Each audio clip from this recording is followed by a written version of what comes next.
fighting to stay upright right now. Brace yourself, hurricane season's almost here, and scenes like this one are common when a storm threatens the U.S. But tonight, find out what some TV reporters get wrong when they're facing the wind. Plus your Weather Authority forecast a few minutes away at 9. Tonight on Fox 8 News at 9. Fire claimed to life tonight in a mid-city double. A fire apparently sparked by kids working on their scooters. We'll bring you a live report. And if you're going to spend millions of dollars to do financing, then spend millions of dollars to keep this school open. Parents worry the plan to shift thousands of Orleans school kids will create new and violent turf wars on campus. One of my friends, Paulie, called me. Said your baby on the news. And I thought he was lying. It was no lie. We'll tell you about a mother reunited with her 2-year-old daughter, a child police found wandering the streets alone.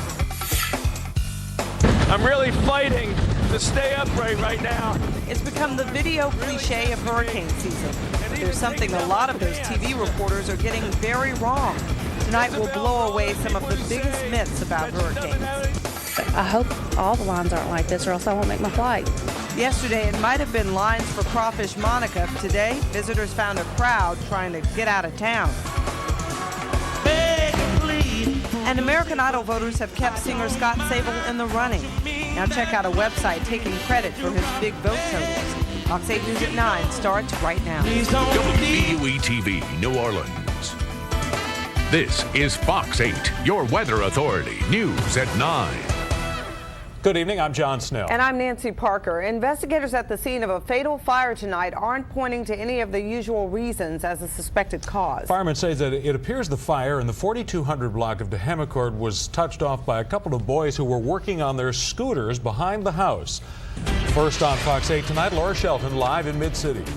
Two brothers ages 10 and 14 lived with their father in the upstairs of this double in the apartment on the closer side. The fire actually started in the apartment below in a back room where there's a hot water heater. The boys were working on 2 motor scooters just outside that back room. Mess with them scooters, them motor scooters. You're back there playing with them. Yeah, 2 of them back there burning. Walter McElvin was next door when the 10 and 14-year-olds came running out front. The 14-year-old on fire. Yeah, fire all the way up on his shoulders. He was just burning. He couldn't move or nothing. He just kept running. He was running backwards and forward. And he just fell. I just went putting took the towel out and just went to whapping him with the towel.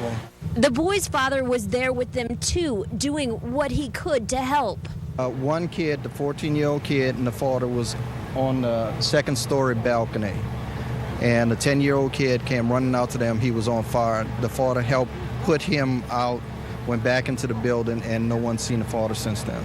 When firefighters attacked the fire in the back of the house, they found another victim, this one dead. He had no identification on him, and we're waiting for family members to possibly identify him. Now, firefighters are not ready to draw a connection between that body they found in the double and the boy's missing father. The cause is also under investigation, though they are taking a very close look at that hot water heater and the work that was being done on the scooters just outside that back room. The 10-year-old was severely burned. He was taken to Charity Hospital, where we're told he is in critical condition, and investigators have been extensively questioning his older brother here on the scene. Back to you. Laura, if they don't know about the father, who's taking care of the boys right now?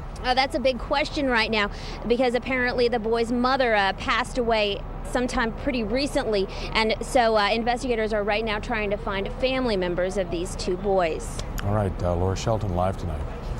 A high school senior won't be able to graduate because police say that he was threatening to fire a gun at graduation. Classmates told Ascension Parish school officials that the student said, quote, "I'm going to bring a gun to graduation day, and I don't care who or how many students it kills." Officials aren't releasing his name, but they say they are taking the claims very seriously. Any situation where a student makes a threat, whether they really intend to carry the threat out or not, we don't know, but we have to assume that they will, and we take very strong action against that.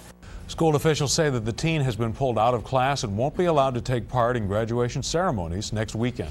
The Orleans Parish School System's latest cost-cutting idea is angering thousands of parents and teachers. Interim Deputy School Superintendent Ora Watson suggested closing or reconfiguring 8 schools. Carrie Kavanaugh is here with the story. The community had a chance to weigh in on a plan that involves 3,000 children switching schools. If there are any parents or teachers who support that idea, none of them showed up at the meeting. The bell's been ringing at John McDonough No. 7 for more than 120 years. A new proposal before the Orleans Parish School Board would clear out the current students to make room for the New Orleans Free School. The idea brought parents, teachers, and students out to a community meeting to voice their concerns. I'm here on behalf of the students at Make 7. We really don't want our schools to close and we don't want to relocate. McDonough No. 7 is one of 8 elementary schools in line for a possible shutdown or reconfiguration.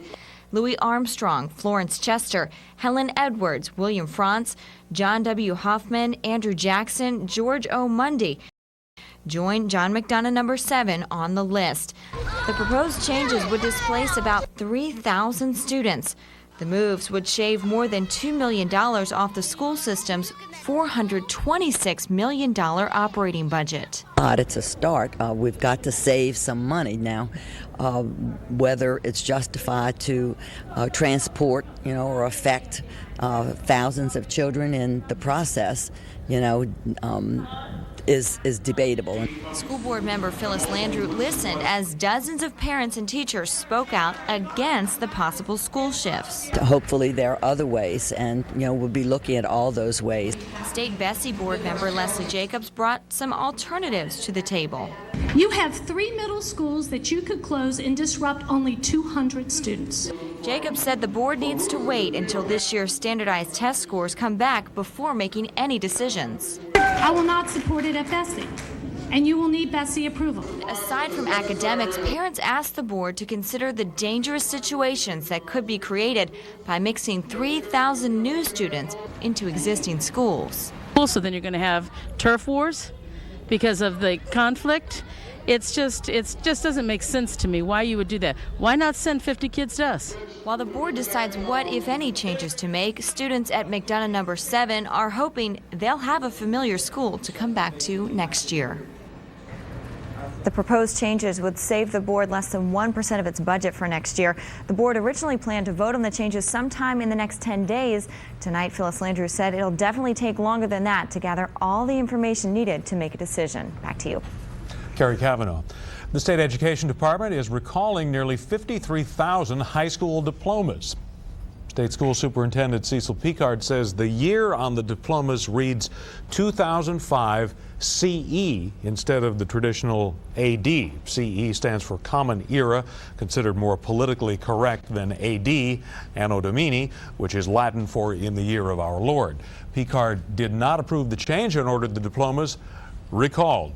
Replacement diplomas are being printed and should make it to schools in time for graduation. Well, if you were up this morning, it was a gorgeous start, and then this afternoon, all we saw were these high, thin clouds passing over us.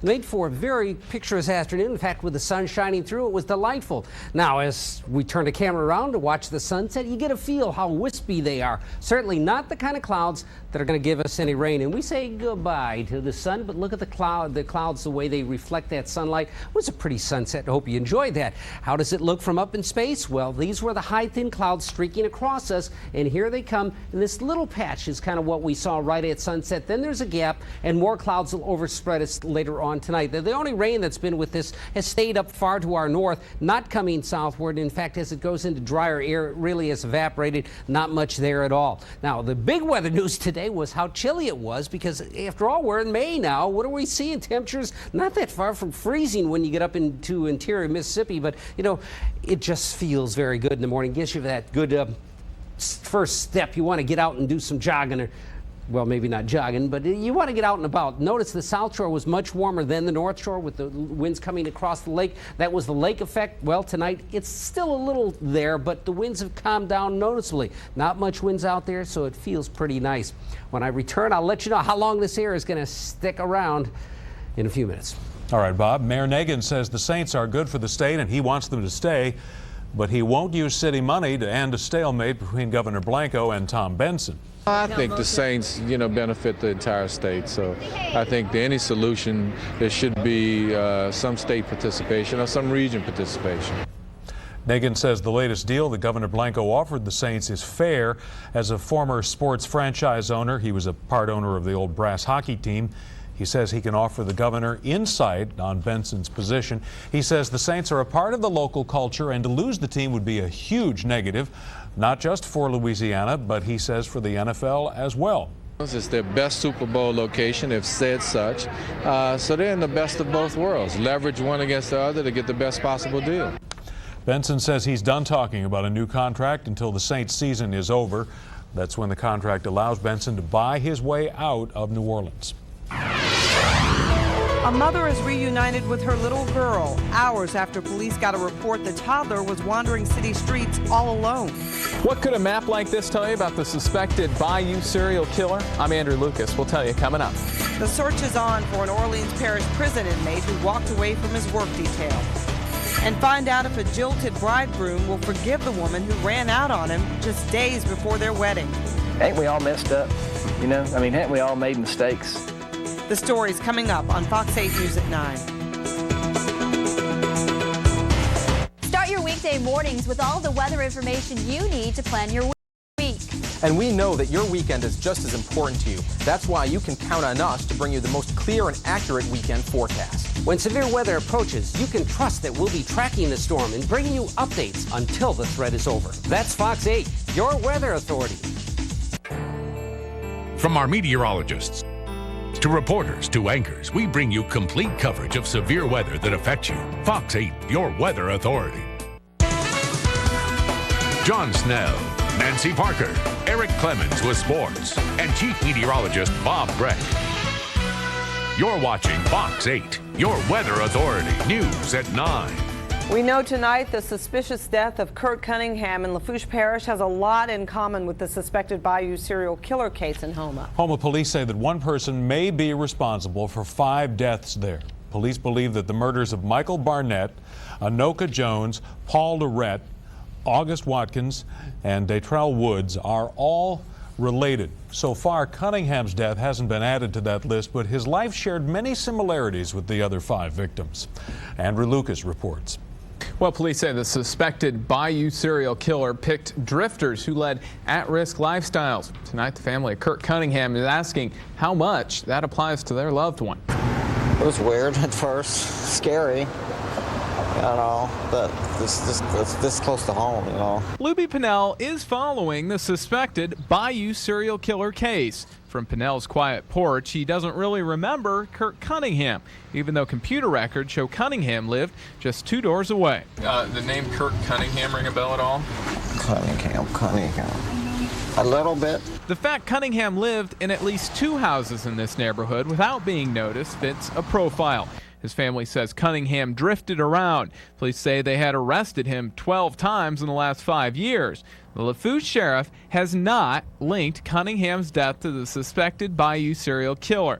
But police say the suspected serial killer's victims were drifters that led at-risk lifestyles. The most striking similarity is also the most obvious. So a quick drive around Houma and a look at a map can tell you a lot.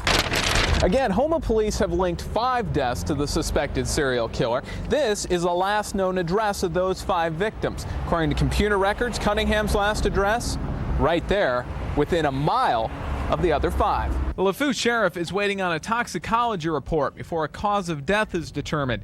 The sheriff is aware of the obvious similarities, but is being careful not to make any premature connections. We want to be as thorough as we can, and we want to not ignore any possible links. At the same time, we don't want to put blinders on and focus in on something that may not be linked. Cunningham's father wouldn't go on camera today, but he did talk about his son's love of skateboarding. He described Kurt as a good kid that did like to run the streets. And while Ricky Cunningham waits to see if his son's death is connected to the suspected serial killer, The rest of Houma just waits for answers. Well, I hope they catch him. I hope to catch him soon. So there is not one central task force handling this case. Each jurisdiction is handling its own cases, but the state attorney general's office is coordinating the investigation. Back to you. Andrew Lucas. A man called the Tri-State Serial Killer by police will face murder charges in Alabama. A jury returned a 4-count capital murder indictment against Jeremy Jones. Jones will also face kidnapping, sexual abuse, and rape charges in the shooting death of Lisa Nichols. He's accused of killing a woman here in New Orleans and another woman in Georgia.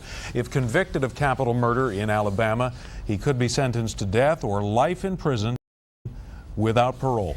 Sheriff's deputies are searching for an escaped inmate. Orleans Parish prison officials say Hillary LaDuff walked away while he was on a work detail.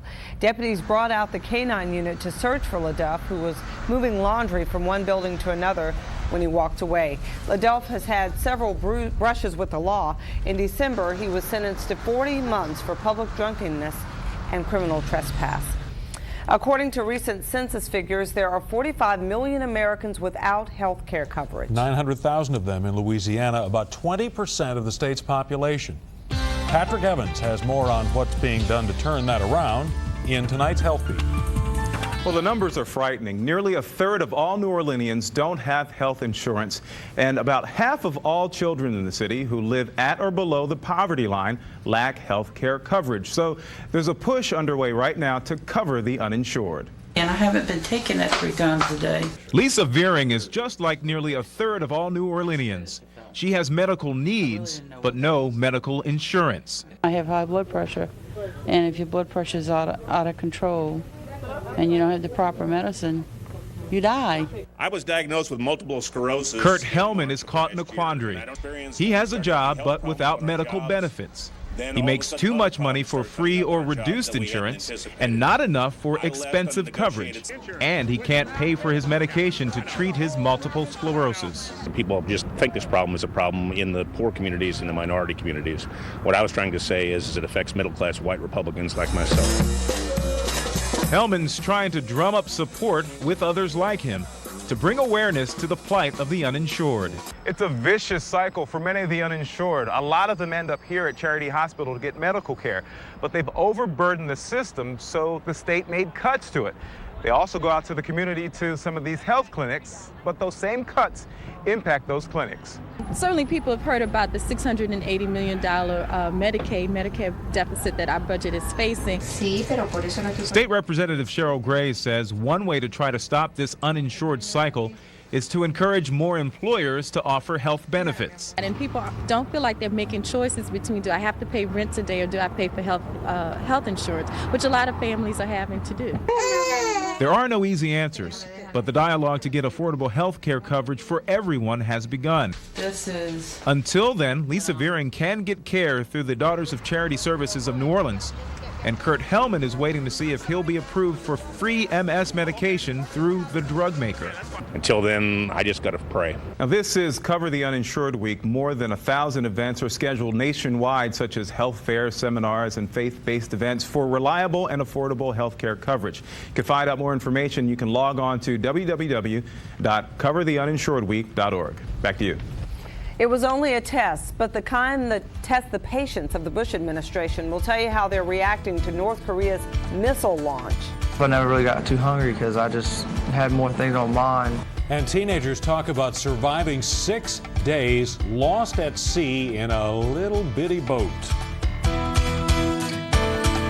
Wireless communications for Fox 8 News, provided by Sprint.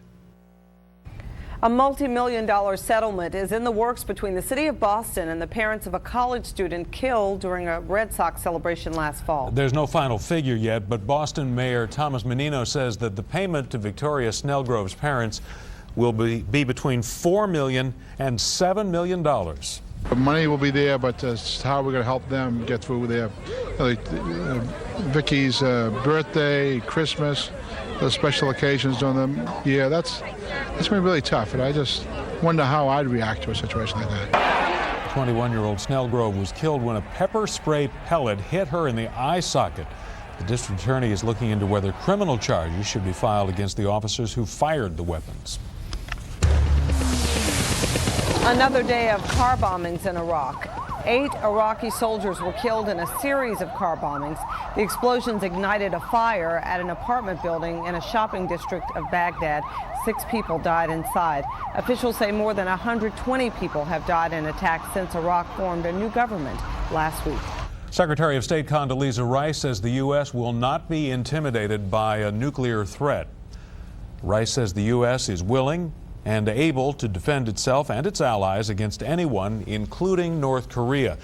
The comments come one day after the North Koreans test-fired a non-nuclear short-range missile into the Sea of Japan.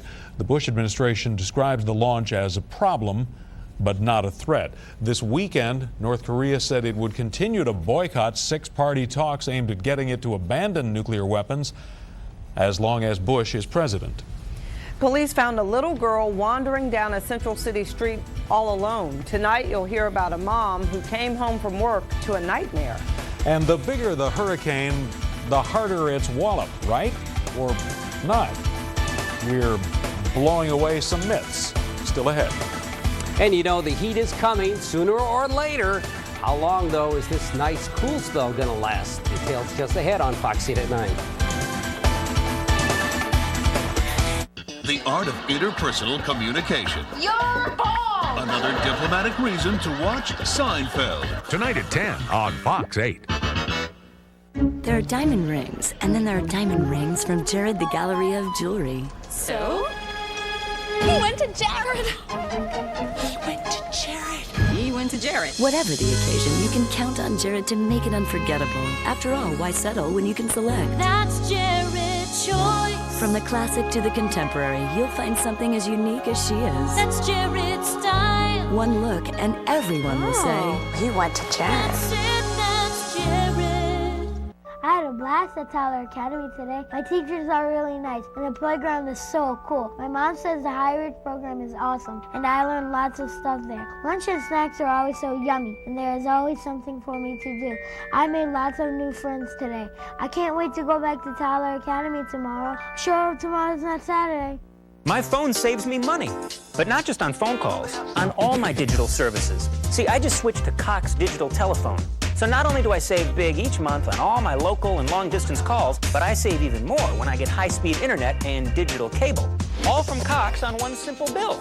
And that has a nice ring to it. Cox Digital Telephone can save you up to 36% off your Bell South phone service. Call now to switch. They played the last notes of Jazz Fest yesterday as the sun went down. Thousands of people from around the globe came to the festival to get a taste of New Orleans music. Today, many packed up and headed home. Now add those visitors to golf fans and for the Zurich Classic, and you get jam-packed lines at the airport. This is a little early for this, I would think, so I would hate to see it later. I hope all the lines aren't like this, or else I won't make my flight.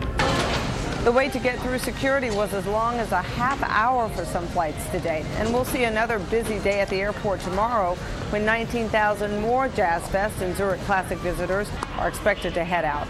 Airport officials suggest travelers arrive at the airport at least 2 hours before takeoff. Now, your most accurate weather forecast. Fox 8 News, your weather authority, with Chief Meteorologist Bob Breck. Well, we bring you good news about the weather, though, because this cool start's going to last for the next couple of days with highs in the 70s and lows. Get this, in the 40s and 50s. But there you see it, a weekend warm-up. And why is that? Well, I've showed you this before. We show you the cloud picture, and you have this huge rotation that's up over the northeast. What does that mean for us? Well, it keeps bringing down the cold air out of Canada. And here's a swirl right here that's rotating around. Here's the next front. You see another cold front coming down. Well, at this time of the year, the cold fronts, even though they make it down here, you see it's mainly west to east flow across the southern states. So the core of the cold stays far enough north of us that if we get the sun out, it just feels very nice. Now today, Miami Beach hit 92, but take a look at these highs farther north. Buffalo, 47. Along the East Coast, it wasn't bad. Got into the 60s up towards Boston, New York. But Chicago, Green Bay stopped at 45. That's right. They never got out of the 40s, gang. That's 4 highs across all of this area. I mean, we're talking heavy jackets and sweaters. In fact, all across the Front Range, it stayed in the 50s. How about tonight? It's even colder, down to 32 at International Falls, 39 at what's that major city there? Minneapolis. 38 at Green Bay. This air is coming southward, but the thrust of the cold is not going to get to us. In fact, it's pretty chilly out across West Texas, where Amarillo is only 41, and they had some snow earlier in the day. Notice the desert Southwest, where Palm Springs was up in the 90s, as was Death Valley at 96, the nation's hotspot. Tonight we're at 67 here, 57 up at, Jackson, and 48 at Little Rock. So it does get colder, but we're going to just stay in the 60s to high 50s on the South Shore. Those of you north, though, probably will be as chilly as you were this morning. And the cloud cover, west to east flow across the southern states. There's no major storm anywhere here. In fact, we did have a little rainmaker move across up here, but you can see how it's really fallen apart as it's made its way into Tennessee. And some of the showers that were down in the Gulf, this is an old frontal boundary down there that's likely to get active again tomorrow. But watch the rain. It just gets gobbled up as it moves into much drier air. And we have no rain around us at all tonight. Our computer guidance told us that. Watch how it took away the rain. There it goes. Northeast wind flow tomorrow as we hit midday. That wind kind of veers around to the east, and notice this area of rain develops over the southern Gulf, but not by us. And then as we go into tomorrow night, we kind of turn the winds around and start getting more of an easterly wind flow. The clouds are coming in tonight, but right now we're in a gap. These will overspread us before you get up. In fact, after midnight, we'll have the same pattern tomorrow with the high, thin clouds. Should make for a marvelous sunrise if you're up early. It should have a lot of color to the sky. 79 at the park today was the highest on the board. In fact, it was a little warmer on the North Shore than on the South Shore because the winds coming across the lake, which keep us warmer at night. Remember, showed you this before, was a little warmer South Shore at night, but it's a little cooler during the day. The lake effect works both ways. Now, on top of the treasure chest tonight, you go to the airport and there's not much wind, but look at this. Woo-hoo, the flags are straight out and moving away from the camera. We have a north wind. In fact, at the lakefront, it's north at 18. But in Kenner, 2 miles inland, it's only north at 3. Check out the flag on top of the old Energy building in the background. You see it's straight out right over downtown, too, so there's a good bit of wind around. 66 on the South Shore, 72 here at Fox 8. Audubon didn't report, and 64 on the North Shore. The lake effect not that great yet. Humidity at 56%. North wind only at 3, and the barometer's 30.08 and going up. So tonight, good night to get out. The clouds will be coming in later, though. Cool again. North Shore in the 40s, maybe at the coolest. If the clouds get thick enough, we may not get down that chilly, but it's going to have that good feel again, the dryness there again tomorrow. Dry and pleasant. High, thin clouds making for filtered sun. If we have enough filtered sun and not enough sunshine, it'll stop in the mid-70s. If not, we could hit the upper 70s like today. The extended, well, it's not too exciting. This little droplet that we put in here is an upper feature going by that could ring out a stray shower late Wednesday into early Thursday. But then that's gone. And what happens is we start a real warm-up as we get to Friday, and look at the weekend. Look at the nighttime lows. That's the key. They really start going up. So it'll start feeling like summer towards the end of the week. The rain forecast, oh, the fishermen, they're having a very difficult time out there because of all the winds, and they're not going to slacken off. In fact, they're likely to get worse before they get better. So I guess you got to keep it in protected waters. The weather phone always there when you need us at 833-0000. Remember, you can get the South Shore temperature if you call that. And today, a special hello. I was out talking to the 4th and 5th graders at St. Mary Magdalene on West Metry, and it's in Metairie, as a matter of fact. They gave me this. I didn't know that they were called the Cougars. All right. Wow. But it was a good group of kids, and they learned all about weather. And one of them had a question for you news people. Okay. They said, what happens when you're reading the teleprompter and it just goes poof, and it's gone? Where do you go? That's why you have these papers. And, they're hopefully cheating. The papers are in order. Funny you should bring that up. Because it just went out. Just blew, yeah. So I don't know if it's back or not, but read the paper then. Yeah. We are theoretically trained professionals. Well, it wouldn't go that far Yeah. anyway. All right, we go on to our second half hour now, and the story of that Georgia bride that disappeared when it happened. A cloud of suspicion fell over her fiancé, but you might be surprised to hear what he has to say about her next. And we'll tell you about a website devoted to twisting the American Idol results. The weather's looking great as we have bright sunshine, drier air coming in. Whatever the weather, trust Fox 8, your weather authority. The runaway bride's fiance is speaking out, and you might be surprised to hear what the jilted groom is saying. John Mason was slated to marry Jennifer Wilbanks 2 days ago, but she made up a story about being kidnapped and left town. She's now back in Duluth, Georgia, and Mason says his feelings for her haven't changed. Just because we haven't walked down the aisle, just because we haven't stood in front of the 500 people and said our I do's, my commitment before God to her was the day I bought that ring and put it on her finger. And I'm not backing down from that now. I think she's dealing with the consequences right now. She's having to in her mind, wonder what people are saying about her. And I can't imagine that's real good or real easy to deal with. That's got to be consequence enough. Authorities in Duluth may file charges against Wilbanks for initially claiming that she'd been kidnapped, and they say it should be easy to prosecute since they have audio tapes to prove it. What happened? I was kidnapped from Atlanta, Georgia. I don't know. My parents said it's been on the news. I don't know. I just need somebody to come here and get me. And so they could. Okay, and who did this to you? I don't know. They just drop you off right now? No, I don't even know how long ago it was. The mayor of Duluth says she's also considering filing a lawsuit against Wilbanks for $100,000 just to cover the search for her. American Idol is back on Fox tomorrow night, and fans are wondering if a website urging people to vote for the least talented singer is affecting that show. Last week, voters dumped Konstantin Maroulis, surprising some viewers who considered him a stronger contender than Scott Sable, who gets to stick around for another week.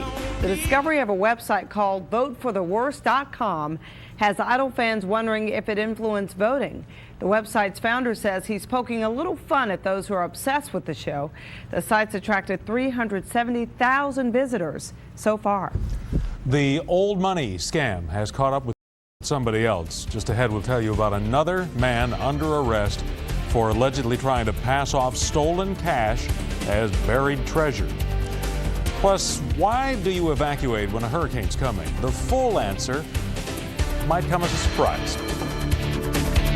Stay up to date with Fox 8, your weather authority. On your drive into work and on your way home, listen to Fox 8 weather updates weekday mornings and afternoons on Sports Radio 1280 AM, the Sports Monster. It's another way Fox 8 News is working hard to be your weather authority all day long. A 2-year-old girl found wandering through a neighborhood alone is back home safe and sound tonight. It took more than 4 hours for little Corey Hayes' mother to find out her child was with police. Corey's babysitter apparently let her slip away in the 2500 block of Daniel Street. It was the kindness and concern of strangers in a corner grocery store that helped make her reunion with her mom a happy one. Little Corey Hayes spent most of the day with strangers. I left her with my little brother. And I don't know how, I don't know what happened. The arms of her mother probably felt good. Somebody could have kidnapped her. She could have ran out there and got hit by a car. Anything could have happened to her. I'm blessed. Corey's mother left her 2nd Street home for work around 9 o'clock. She says she left Corey, as always, in the care of her 19-year-old uncle. But Corey managed to get out and go a couple of blocks down a busy sidewalk. So one of my customers came up and said, there was a girl out there in the front, a little baby girl. She ended up on the steps of the Super Fresh Meat Market, where Rocky Khaki was on the cash register. Because there was a little baby girl, she was crying her eyes out, and no one knew what to do. I took charge. Khaki's cook Gwen Burtis came to the rescue. He called police, and the grandmother of 4 followed her instincts. And I went over there and I, picked the little child up. She was all wet and scared and thing. And I kind of comforted her. We got her a bag of chips, we cleaned her up. She was a little dirty, we cleaned her up, got her a juice, and she was a little happy soldier after that. She tried to talk to the police and thing. And I told her, I said, don't be afraid, they're gonna take care of you. So she went on with the policeman and thing, and she didn't even cry when she got in the car. For hours, Corey was little Jane Doe until the 5 o'clock news. John, the little girl was picked up about 1:45 this afternoon. One of my friends, Foley, called me. And said what? Said your baby on the news. And what'd you say? And I thought he was lying, so his mother told me. And then I started crying, and I went to 6th District. At the reunion, the mother had not talked to the child's uncle, who somehow lost track of her. You mad at your brother? Oh, I'm very mad. I'm to hip. She's gone by a nanny. And I don't think I'm going to go to work tomorrow. I'm going to call. I thought it was going to take her away from me. At first, I thought some bad could have happened. Police say no charges have been filed against the child's mother. No word yet on whether authorities have talked to the child's uncle tonight. It started as an incredible case of lost treasure found. And now it's a court case. 2 of the 4 men accused in the old money scam were arraigned in Massachusetts. Another was arraigned in a different courtroom in New Hampshire, where he was picked up as a fugitive from justice. Police say the men stole a collection of antique money that they found on a roofing job, then tried to pass it off as treasure they found buried at one of their own houses. A 17-year-old lost at sea for nearly a week says he prayed for death because he couldn't fight to survive any longer. About after the 5th day and 6th day, we just asked God. I said, if it's not your will for us to live, then bring us home. I said, just take us peacefully when we fall asleep. Josh Long and 15-year-old Troy Driscoll were spotted by a fisherman 6 days after they disappeared off Sullivan's Island, South Carolina. The boys were sunburned, dehydrated, and exhausted when they were found, but otherwise in pretty good shape. Reality hits you, and then you're like, I didn't think I had it so good. And then when you figure out you had it so good, then it just it breaks you down. The teens survived by gargling seawater. When they would get overheated, they would just jump in the water to cool off. But they say sharks would eventually chase them back onto the boat. Both are recovering at a hospital. When a hurricane threatens, a lot of us waste all kinds of time taping up windows. I admit it, I've done it myself. The experts will tell you, completely useless. 130 or 150 mile an hour winds will plow right through masking tape. But it's one of the most common myths.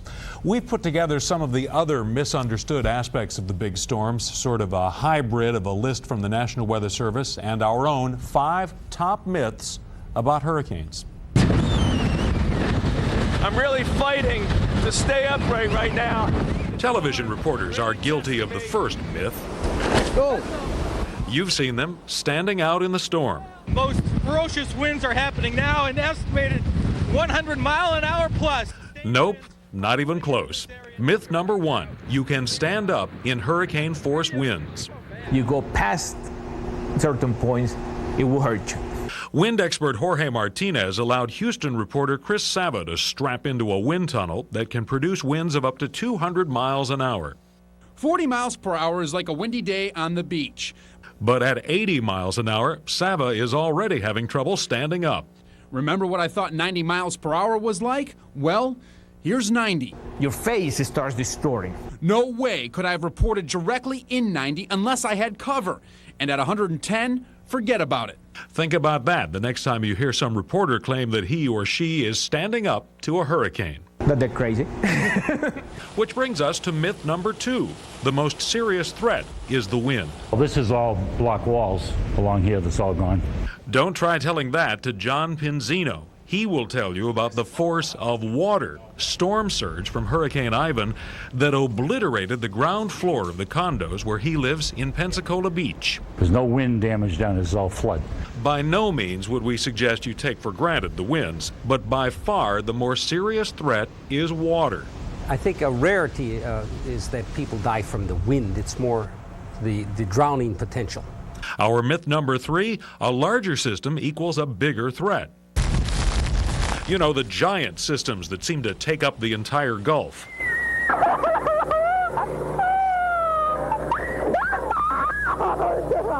In fact, some of the biggest killers, storms like Camille and Andrew, were compact, relatively small systems.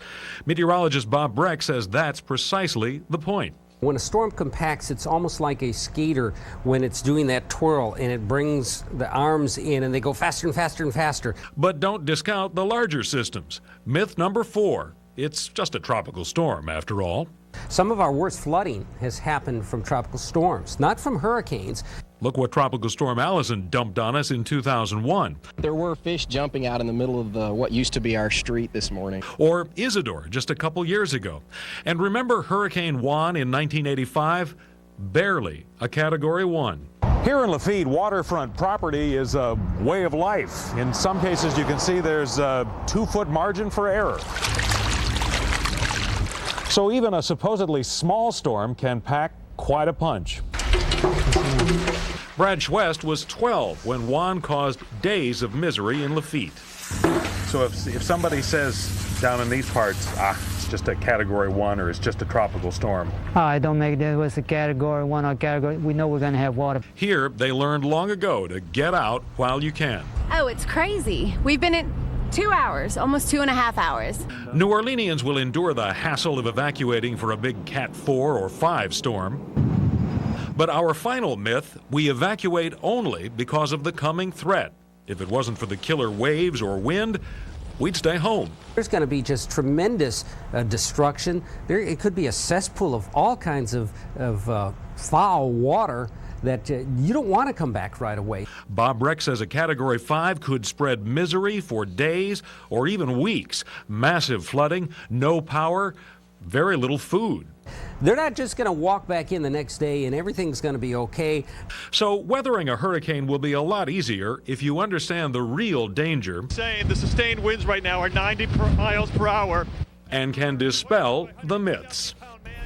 Back to our myth about the strength of the winds versus the water. The National Hurricane Center says that winds are just 3% of a hurricane's energy. Of course, one of the university meteorology sites last year had figured that a fully developed hurricane, a Category 5, will have more energy than the entire human race produces. So wow, it'll tell you a little bit about why we take these things seriously. And a lot of masking tape will be on the shelves because of this story. Well, you know, and I did it, and all it really accomplished was weeks of trying to take it off. Yeah. Well, it was really interesting.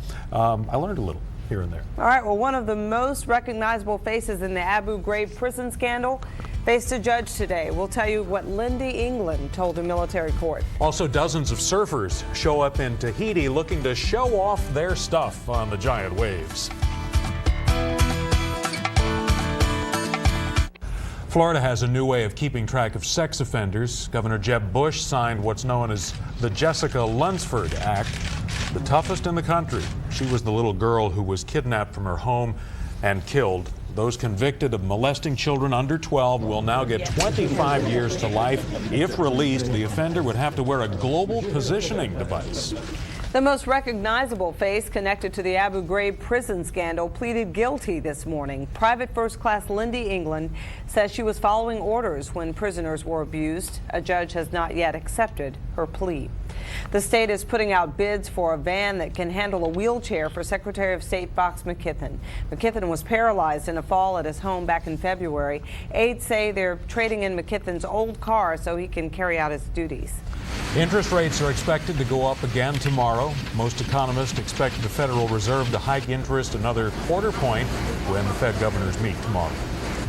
And the world's best surfers go to Tahiti to prove who's king or queen of the waves. 45 men, 17 women showed their water riding skills yesterday at the Billabong Pro Tahiti.